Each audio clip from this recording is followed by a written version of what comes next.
These are leprechaun bones. Even though you might think of them as mythical creatures, the EU classifies leprechauns as a protected species, and at least 1/3 of Irish people believe they exist. You believe in the leprechauns? Yeah, they're everywhere. They're everywhere. Today, I'm gonna find a leprechaun. The Irish people have a long history with leprechauns, who are known to be quite mischievous, and for whatever reason, they're said to be obsessed with gold. Which means finding a leprechaun could make you a millionaire, but it could also leave you dead. And I gravely underestimated where this journey was going to take me. Lucky for me, I have Kevin, the last known leprechaun whisperer in all of Ireland. You heard me right. Kevin speaks to leprechauns on a frequent basis and claims to know 236 of them. So I did what any reasonable person would. Travel thousands of miles to the leprechaun capital of the world, Carlingford, Ireland, to meet Kevin and find out what's really at the end of a rainbow. And I brought the only Irish person I know with, Dave, who clearly believes in leprechauns. Ah, it feels good to be in the homeland, baby. He's not even Irish. Being tall really paid off.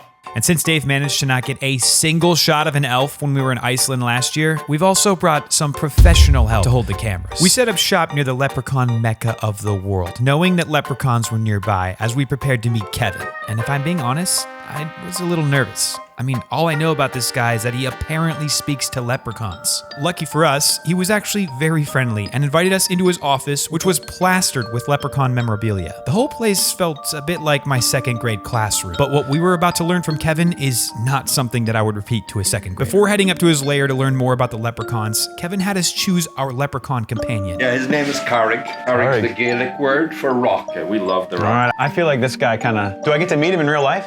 You do? Hold up, did he just say that I'm about to meet a real live leprechaun? Kevin guided us upstairs where the real story begins to unfold. That's right, I'm talking about actual evidence of leprechauns existing.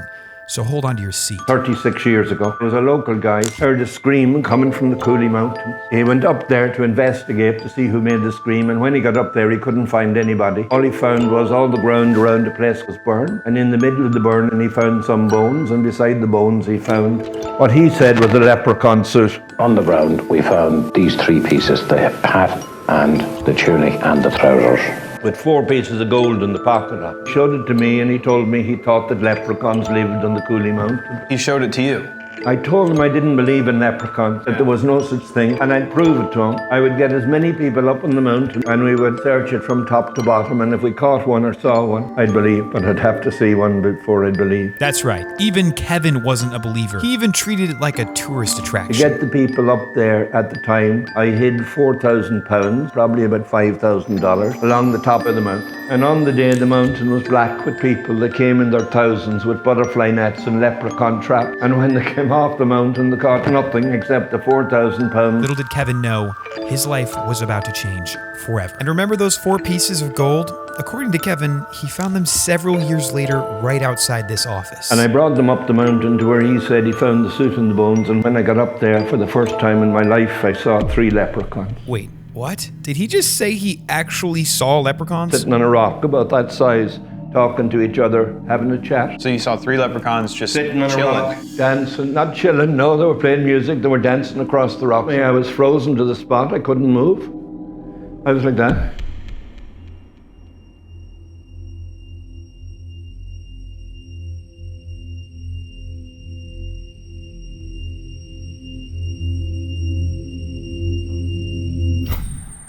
You're just stuck there. I'm just stuck there. But they jumped off the rock and disappeared. Kevin told every person he knew, but no one believed him. And I went back up to see could I see them again, and I saw one whom I was able to talk to. He made his acquaintance with me. What was his name? Carrig. Oh, it had to be you. Yeah, his name is Carrig. Carrig's the Gaelic word for rock. Is he associated at all with The Rock Johnson? No. No, he's not. He's not. No, he's not that rock. There used to be millions of leprechauns in Ireland, and they all died out except for 236. That's all that's left. The remaining leprechauns asked Kevin for protection, so he spent 6 years fighting for their rights. I had 24 members of the European Union sitting around here on the floors, and I finally got them protected as a species by the European Union in 2009. Leprechauns have been granted heritage status by the EU. I mean, they have to be real if governments are protecting them, right? Have you ever taken any pictures with the leprechauns at all? We'll get to that. This is getting kind of strange. I didn't know that there was a tunnel that ran the whole way down from the mountain under where you're sitting. You're telling me there are leprechauns underneath me right now? According to Kevin, the leprechauns come down the tunnel every morning. They dance together around the rocks out Every here. morning? Every morning, as the sun rises. And if that wasn't weird enough, out of nowhere, Kevin decided he wanted Dave to Can you dance. do Irish dancing? I can give it a go. Okay, stand up there and I'll talk. I mean, Yeah. like- No, I'm saying now, and I'll do the music. Right, here we go. After Dave gave us a show upstairs, Kevin had us put on these silly hats, and it went from weird to spooky real fast. Kevin was showing us the mountain where the remains were originally found and where he met the leprechauns for the first time. Remember when he told us that they travel right below where we were sitting?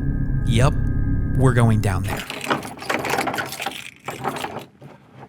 Go back. Go back. Did you see that? No. Okay, well, it's not my fault. Have a look at it later. Kevin discovered this tunnel many years ago and claims that the leprechauns travel to it every single day. The leprechauns entrusted him to maintain the tunnel. He even showed us some physical evidence of these little guys. And since it wasn't morning, he explained that we would have a better chance of seeing them at the same spot that he first came across them. So there's a protected area up here for the leprechauns. Yes, That the EU has set up. Yes. Okay, we can go see it? Yeah. Oh, yeah, we'd love to see He it. was gracious enough to take us up the mountain and showed us exactly where he originally found them. If there's a place we're gonna see a leprechaun, it's on this mountain. Any pieces of advice? Any final word? Tread lightly. And with those last words of advice, the hunt was on. Heard a scream coming from the Cooley Mountains. And he found some bones, and beside the bones he found what he said was a leprechaun suit. When I got up there for the first time in my life, I saw 3 leprechauns. So I know it probably seems pretty goofy that we're even up here, but the actual land that we're standing on right now, this entire area, is actually protected by the EU for the leprechauns. That's insane. That means they're probably real, Dave. We'll see. And Dave was right. I did see something. But it was getting dark, and it's completely possible that my eyes were playing tricks on me. What was that, actually, though? Something did move over there. I think it's a bird, is it?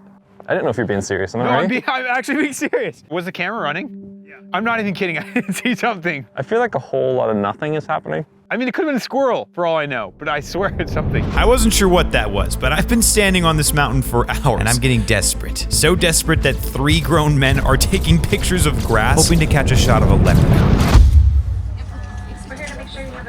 Turns out the only thing I caught was a major L, the middle seat on a 9-hour flight back home. But at least I got this sick hat. Happy hunting and top of the morning to you too.